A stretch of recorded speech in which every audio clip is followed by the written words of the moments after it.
McKenzie has come out in his defense, even as the body count from his cult rises. His younger brother, speaking for the first time exclusively to Citizen TV, says McKenzie stopped preaching in 2019 and had taken up farming and is therefore not responsible for the deaths in Shakahola. Brenda Wanga traces McKenzie's journey to the pulpit.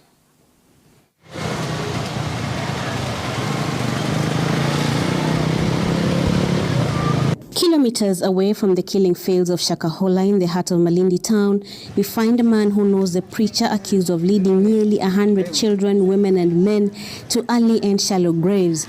He shares a surname with the leader of the Good News International Church, Mackenzie. This is the younger brother of Paul Mackenzie and a former member of what has now been termed a cult. Bwana amenituma katika ujumbe ambao utawakata wewe utakukata.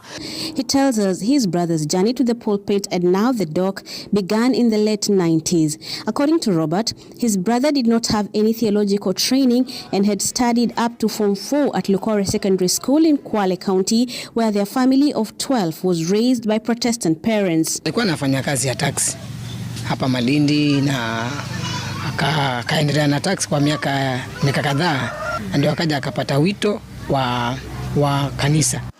Jitambulishe haraka. Kila umemaliza. Robert says the preaching bag that had beat his brother saw him try his hand ministering in different churches within Malindi. But differences between him and the founders of the churches proved to be too much, and he was kicked out of 3 churches before founding his own Good News International Church. Kwenda na misingi ya nani? Misingi ya bro ama pengine kulingana na mafundisho yao na pengine mafundisho ya kakangu ndio kupatana, ndio maana pengine ilikuwa ikifika hapo pastor naona huyu pengine ananiharibia kanisa yangu na anamtoa aliyekuwa dhaifu kupata uzima wake. The older Mackenzie's ministry at GNI soon grew in numbers and in controversy through his teachings that encouraged congregants to, amongst other things, shun modern education and health-seeking behaviors. His family says practicing those teachings was never mandatory. Mimi Mackenzie hakubelieve. Kwa sababu mimi watoto wangu wanasoma na ni ndugu yangu kabisa na wanaenda hospitali. Na sijaona Mackenzie akija hapa anishikie kiboko ama nitapata kwake anaambia ndugu yangu na kufunza kila siku lakini ushiki. Kwa nini uache haya? Sijausikia. Kwa hivyo wewe usipopeleka watoto wako shule ni wewe mwenyewe, si Mackenzie.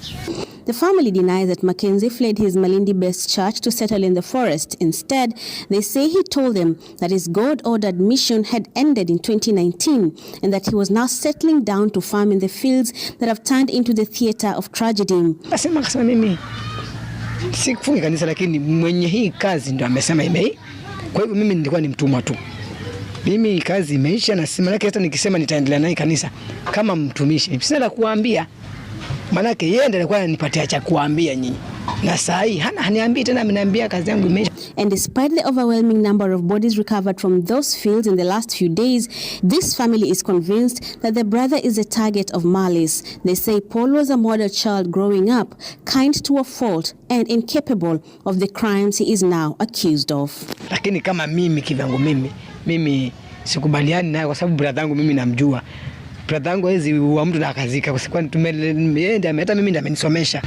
And as the spotlight continues to shine on the activities of the church that was founded and once hosted here, the family of the controversial cleric is closing ranks around him, insisting that justice will be served not just for the victims of the church's controversial teachings, but also for their kin who is currently in police custody.